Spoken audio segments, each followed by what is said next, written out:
Whispering Wikipedia, where we whisper and learn together about a myriad of different subjects. I hope that you enjoy. In today's video, we are going to be whispering about the wow signal. This was a signal that was picked up during the search for extraterrestrial life, and it seemed of importance to those scientists who were studying the matter. Now, I don't know too much about this topic, so I'll be learning alongside you. Before we begin, I'd like to quickly remind you that you can watch all of my ASMR videos on Patreon if you want to avoid those YouTube advertisements, and if you feel like supporting me.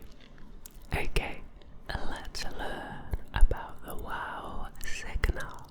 The wow signal was a strong narrowband radio signal detected on August 15, 1977 by Ohio State University's Big Ear Radio Telescope. That's a great name for a telescope. In the United States. Then used to support the search for extraterrestrial intelligence. The signal appeared to come from the direction of the constellation Sagittarius and bore expected hallmarks of extraterrestrial origin. Astronomer Jerry Ehman discovered the anomaly a few days later while reviewing the recorded data on the computer's printout. He circled the reading of the signal's intensity, 6 EQ UJ5, and wrote the comment "wow" beside it, leading to the event's widely used name. The entire signal sequence lasted for the full 72-second window, during which Big Ear was able to observe it. Despite numerous follow-up searches and hypotheses, including brief consideration of reflection from space debris, interstellar scintillation, and comet hydrogen cloud, the signal has never recurred, and no explanation, terrestrial or otherwise, has been confirmed. While some researchers have suggested it could represent an extraterrestrial transmission, its single occurrence and lack of replication limit the strength of this interpretation. The wow signal has inspired targeted searches, scientific discussion about rare astrophysical phenomena, and references in popular culture. Now let's learn about the background of this event so that we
Ehman was working at the SETI project as a volunteer. His job involved analyzing by hand large amounts of data processed by an IBM 1130 computer and recorded on line printer paper while perusing data collected on August 15. He spotted a series of values of signal intensity and frequency that left him and his colleagues astonished. The event was later documented in technical detail by the observatory's director. Now, let's learn about the celestial location. Where exactly did it come from? The precise location in the sky where the signal apparently originated is uncertain due to the design of the Big Ear telescope, which featured two feed horns, each receiving a beam from slightly different directions while following Earth's rotation. The wow signal was detected in one beam but not in the other, and the data was processed in such a way that it is impossible to determine which of the two horns received the signal. That is a little bit of a shame. There are, therefore, two possible right ascension RA values for the location of the signal. Initially, no nearby sun-like stars were known to lie within the antenna coordinates, although in any direction the antenna pattern would encompass about 6 distant sun-like stars, as estimated in 2016. In 2022, that's pretty recent, a paper published in the International Journal of Astrobiology identified 3 likely sun-like stars within the antenna-pointed coordinates. The better characterized star is located 1,800 light years away, only 132 light years away from McCone's estimation, where an intelligent civilization is more likely to exist. The other 2 candidates were insufficiently characterized but still likely to be sun-like stars. Also, 14 other catalogued stars at the antenna coordinates may still turn out to be similar to the Sun after more data becomes available. As a response to the discovery, Breakthrough Listen conducted the first targeted search for the WOW signal in its first collaboration between the Green Bank Telescope and the Allen Telescope Array of the SETI Institute. The observations were performed on May 21, 2022, lasting 1 hour from Greenback, 35 minutes from ATA, and 9 minutes and 40 seconds simultaneously. No techno-signature candidates were found. Techno-signature candidate, that's quite an interesting phrase. What hypothesis do they have for its origin? Interstellar scintillation of a weaker continuous signal, similar in effect to atmospheric twinkling, could be an explanation, but that would not exclude the possibility of this signal being artificial in origin.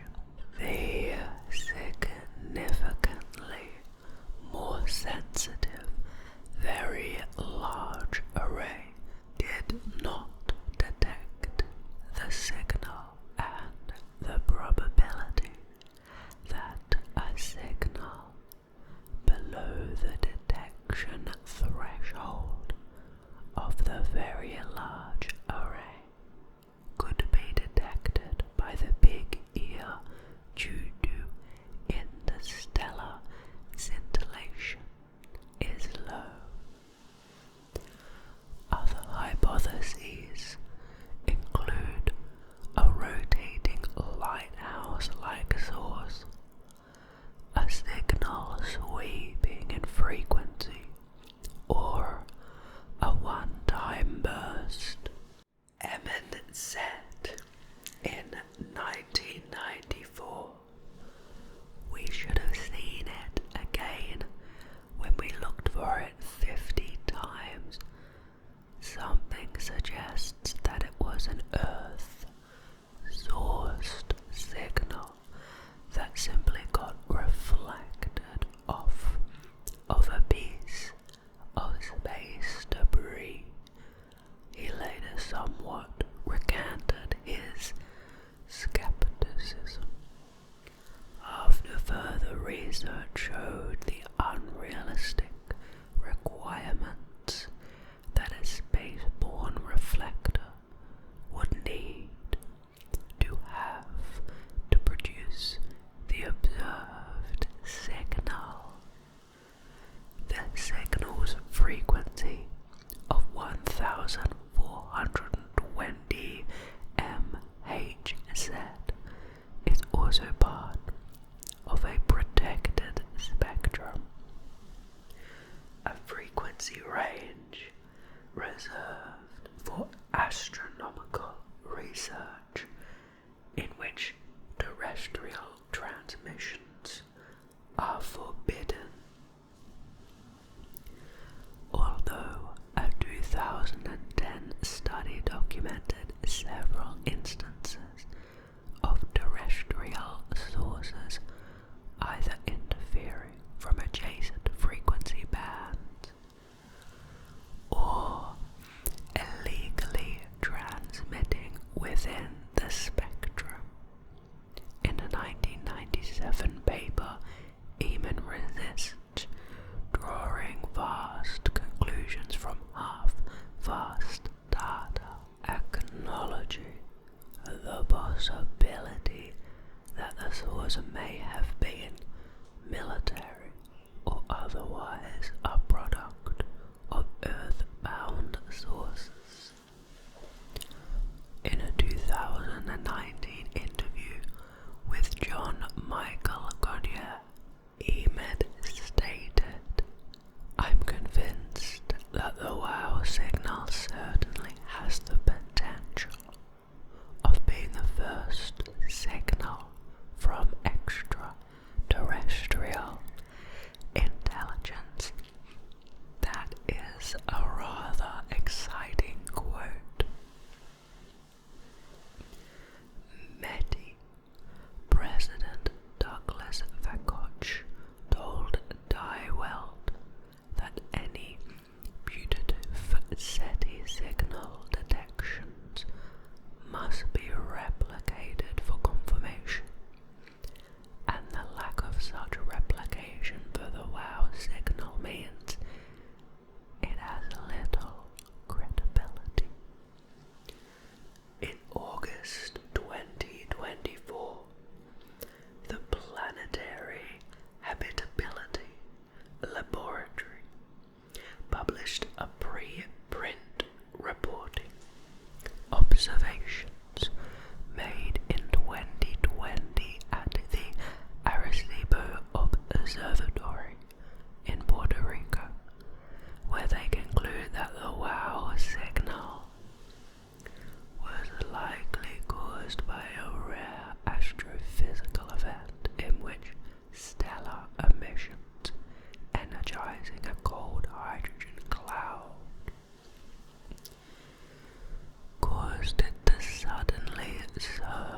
why a comet would be observed in one beam but not in the other.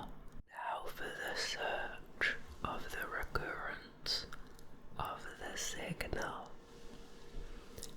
Several attempts were made by Ehman and other astronomers to recover and identify the signal. The signal was expected to occur 3 minutes apart in each of the telescope's feed horns, but that did not happen. Ehman unsuccessfully searched for recurrences using Big Ear in the months after the detection.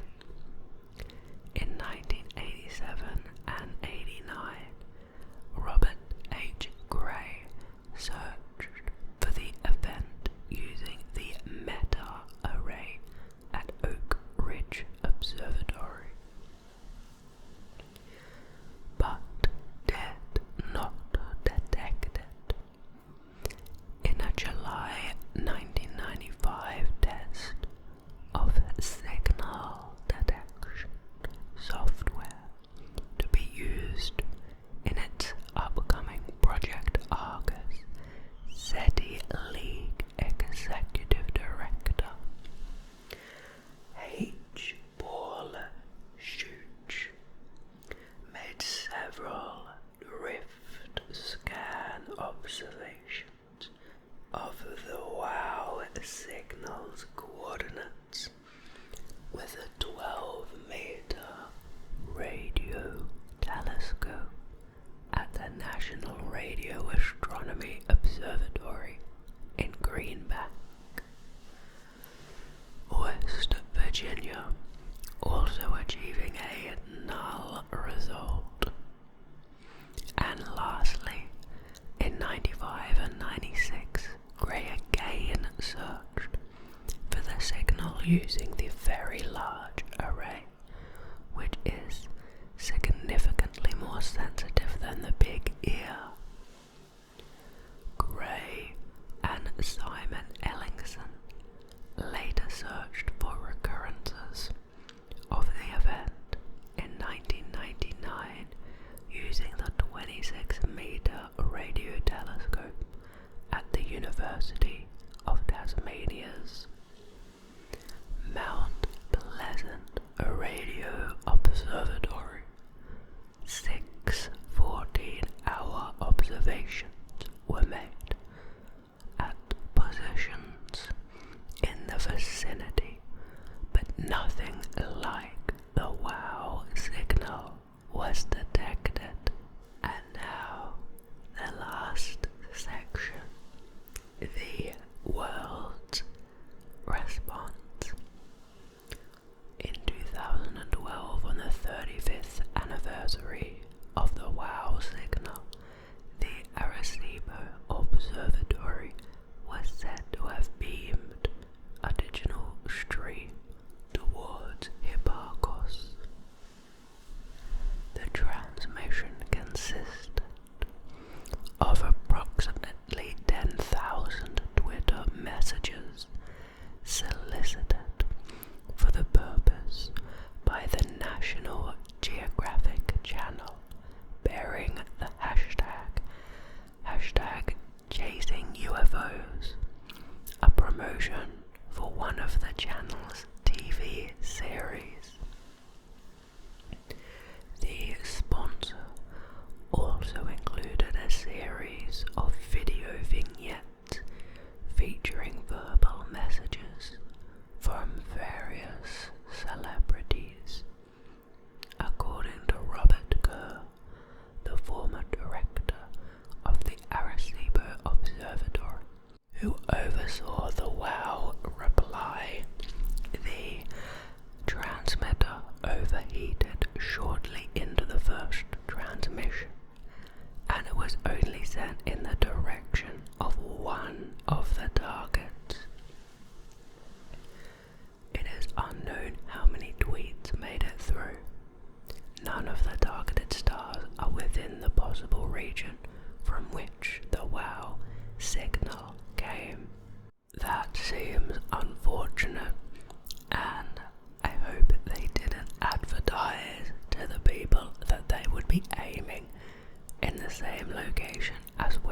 town originated from, because that's a little bit of false advertising if so, and to increase the probability that any extraterrestrial recipients would recognize the signal as an intentional communication from another intelligent life form. A receiver scientist attached a repeating sequence header to each individual message. Okay, I would say that's very interesting, and also an interesting decision on our species' part to put ourselves out there. I always wonder, when thinking about the idea of alien civilizations, is it really a good idea for us to alert them to our existence?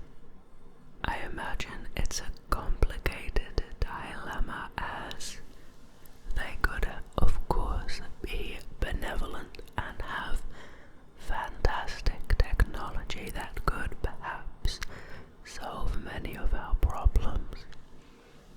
On the other hand, they could have some nefarious intentions towards us, so it is a risky game to play. Thank you very much for watching. I found it interesting to consider that there isn't yet a solid consensus. Maybe there will be one day, and I'll make an update video on the matter.